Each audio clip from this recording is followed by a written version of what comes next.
Okay, everybody, I'm compelled to make this video. This is what you look like after a day of hard trading and in every security you like except for GameStop because that's just too volatile.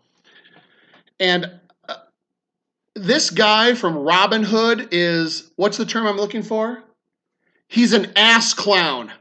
Okay, we're going to clear this up real quick for those of you scoring at home who don't understand how this works, and I'm going to go ahead and assume that that's a lot of you.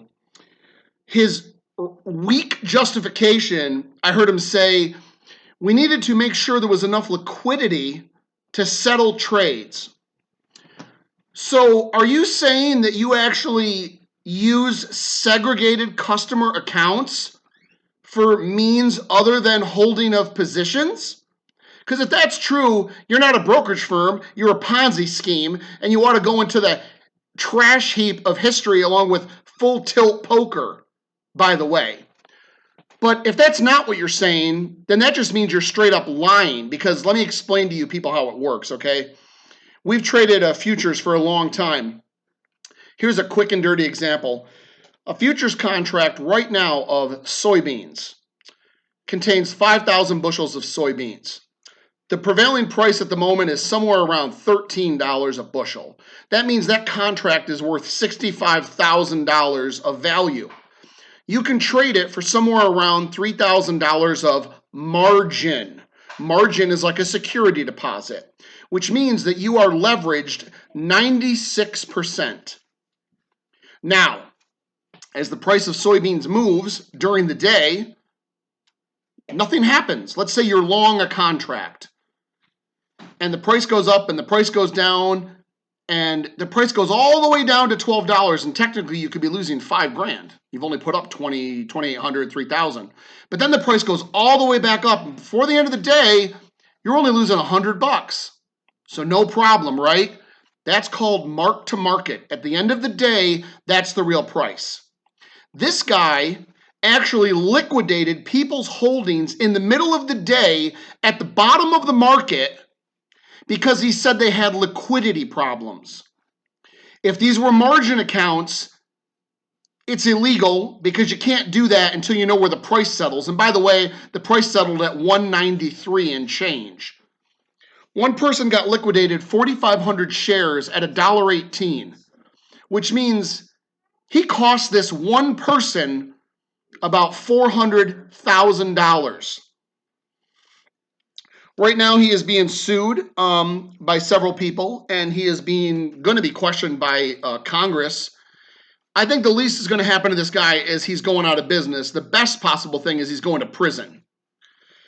And what I think is happening, and what other people have said they think is happening, including guys like Dave Portnoy from Barstool Sports, is that the hedge fund guys, like when they say you can't initiate a new position in GameStop, all you can do is liquidate an existing holding.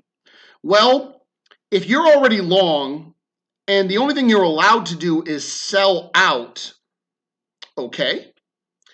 And if the hedge funds are short, because we all know they're taking it in the shorts, and the only way they can get out of a short position is to buy, then instead of having a free market where there might be more buyers than sellers, which of course would send the price higher, they're matching up people and thereby greatly reducing the volatility, which really is just a way of holding the price down, tanking the price so that the hedge funds can get out and lick their wounds and move on to the next scam. And in the meantime, normal retail investors are getting screwed. And my proof of this is this. Before all this started happening, average daily volume of GameStop was about 30 million shares a day. Yesterday, day before this occurred on Thursday, on Wednesday, they traded about 178 million shares. Today, after they were trying to protect people, it only traded about 56 million shares.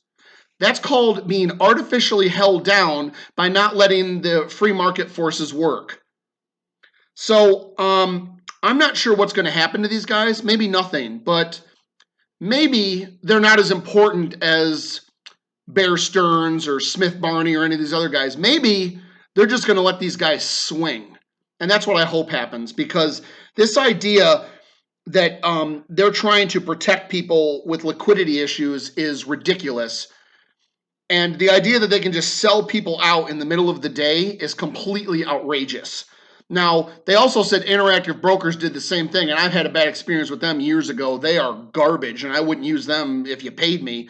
They're basically the Spirit Airlines of the financial services industry, which is basically the Nazis, in better suits. So I would definitely stay away from Interactive Brokers. Robinhood is a scam, apparently. Worst case scenario, it's a Ponzi scheme. Best case scenario, they're in the pocket of all the big time traders. So that's my little advice to you guys. Whenever you hear them say they have liquidity problems, that means they're stealing money or they're lying. Either way, it's not good. So if I was you guys, I would stay away from Robinhood. And it seems like they're drawing the ire of everybody. When you're in a situation where AOC and Ted Cruz both think you're doing something wrong, you're probably in big trouble. So this is Jason signing off from Noble Trading Group LP. And in the words of the incomparable Elon Musk, get Shorty.